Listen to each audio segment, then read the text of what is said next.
Mesopotamia, the land between the rivers.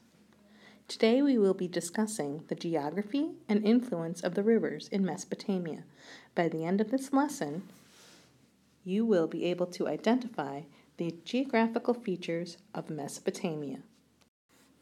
The word Mesopotamia means land between the rivers. In this case, the rivers are the Tigris and the Euphrates. It was about 300 miles long and about 150 miles wide.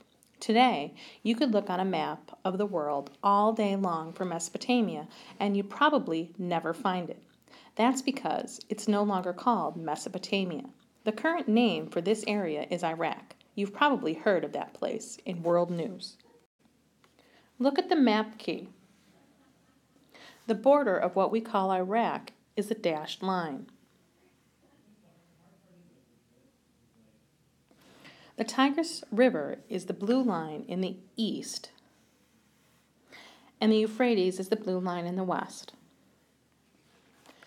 The Mesopotamian region was the area in between those two rivers, where you can see Assyria and Babylonia. You'll learn about these two places later in this unit.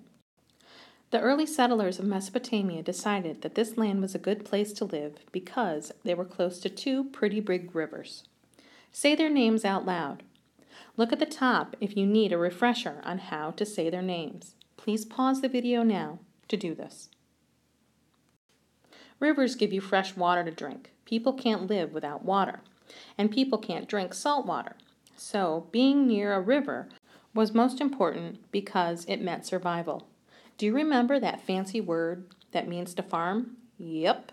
Rivers were important for agriculture too. You can't water plants with salt water. Besides, to drink and for farming, what are some other ways to use a river? Please pause the video now and write 3 down. One last thing about geography of Mesopotamia, you may hear it called the Fertile Crescent on the internet or in your textbook. Look at the picture. The Fertile Crescent includes all of Mesopotamia on the right and the land around the Nile in Egypt on the left. It is nicknamed this because the land in the region is very fertile, and it is shaped like a crescent. Think of a crescent dinner roll or crescent moon. Check out what I've outlined. See? A crescent. What does fertile mean? The easiest way to remember is to think of fertilizer. When you put fertilizer on your garden, what happens to your plants? They grow. Fertile land is rich soil that is really good for growing crops. This land is fertile because the rivers flood every year, leaving behind nutrients in the soil that make it really easy to grow food. The Fertile Crescent had fresh water and fish, as in the picture on the left. It supplied reeds and mud for building homes, boats, baskets, and pottery, like the picture on the right. This was the richest soil of the ancient world. Here are photos of the Tigris and Euphrates rivers. The Tigris and Euphrates both flood, and the water deposits silt on the banks of the rivers. The greatest amount of soil was deposited closest to the river's normal channel, where the normal path of the water flows. Farmers use the river to irrigate their crops.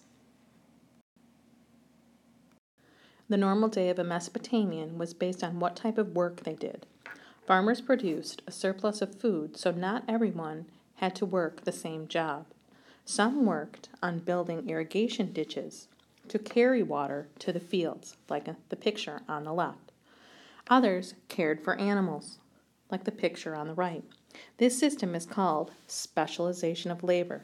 The definition of specialization of labor is farmers produced surplus of goods, so not everyone had to have the same job. Pause the video now and write the definition of specialization of labor. Like many civilizations we will study, the Mesopotamians had a social structure where not everyone was equal. At the top, with the most power, were the priests. Below them were the kings, officials, and soldiers. The next level were the merchants, traders, and craftsmen, or artisans, and the farmers. Finally, with the least amount of power, were the slaves. A complex society is called a civilization, and that's where social classes emerged. Please pause the video now and copy down this beautiful pyramid. Be ready to discuss in your next rotation all the topics in this video